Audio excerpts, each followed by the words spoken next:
Most people enter a new year hoping for change, but they continue following the same patterns that created their current results. They are looking for the comfort of their old habits while expecting a different outcome. Every notification, social obligation, and digital distraction keeps you anchored to your current routine. When you are constantly reacting to the outside world, you don't have the mental bandwidth to rebuild your own life. To change the direction you're heading, you have to temporarily step away from that noise. Relying on willpower is a losing strategy because willpower eventually runs out. Real discipline is the physical act of removing your escape routes before you feel the urge to quit. We are going to build a system to automate that discipline. You will need a pen, a piece of paper, and your unlocked smartphone. You also need a clear mental image of one person you deeply respect.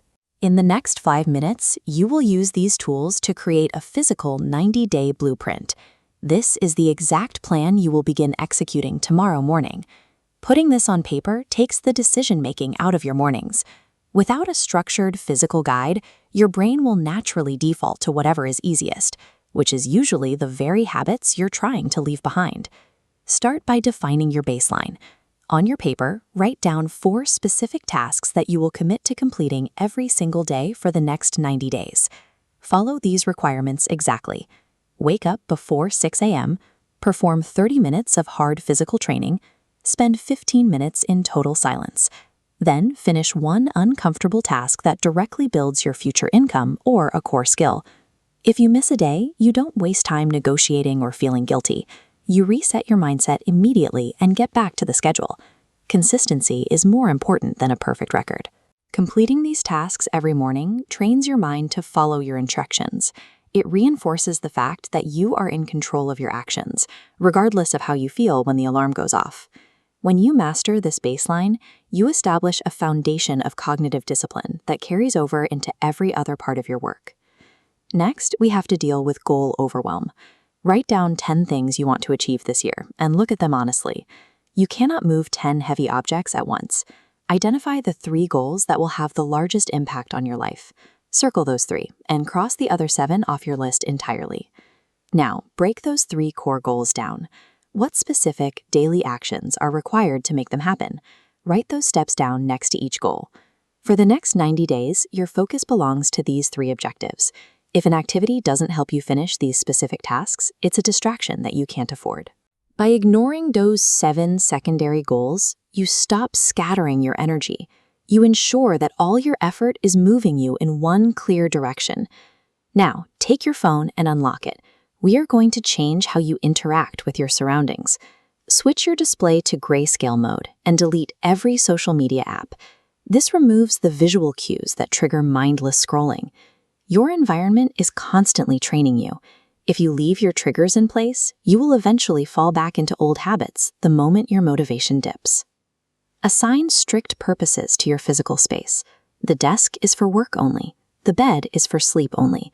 By separating these areas, you train your brain to enter the right state of mind the moment you sit down. When you remove the cues that trigger your old behavior, those habits stop being your default reaction. You've created a space where your old routine simply can't survive.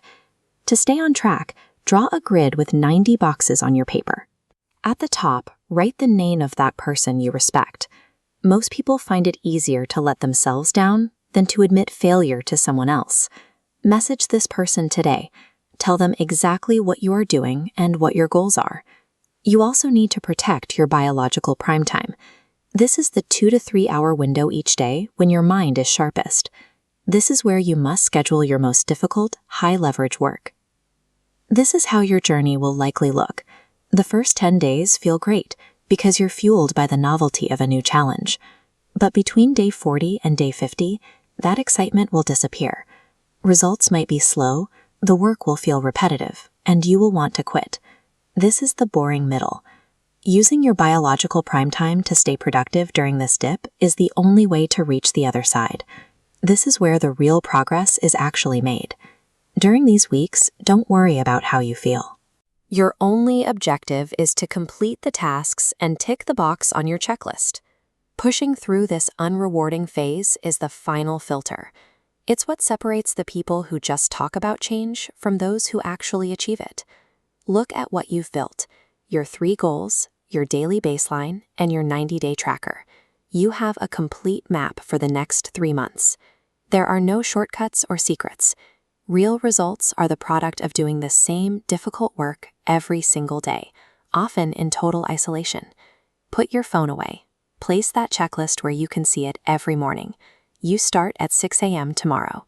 By day 90, the marks on that checklist will show exactly how many times you chose your plan over your impulses. It will be the clear, objective record of how you chose to spend your life.